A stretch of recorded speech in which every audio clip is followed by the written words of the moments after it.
అనయ్య, ఈ తొక్కలో మీటింగ్లు ఏంటో నాకు అర్థం కావట్లేదు.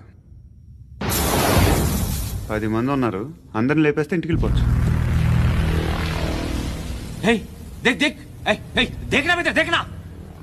అరే మెంటల్, నీ ఇష్టం నేను మాట్లాడుకో. నువ్వు చెప్పు.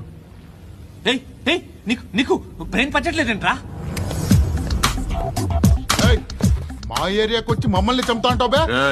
షర్ట్ వదలరా. వదలను బే. ఏం చేస్తావు? ఆడి సంగతి వదిలే, నువ్వు చెప్పు. వేద్దాం వద్దా? ఏంటి రాసేది? ఏంటి రాసేది? నేను కరెక్ట్గానే ఉన్నాను, నువ్వే ఆలోచించు. అని చెప్పు చాలు.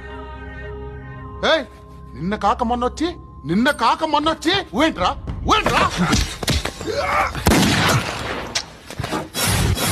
ఎప్పుడు వచ్చావును కాదన్నయ్య, బుల్లెట్ దిగిందా లేదా?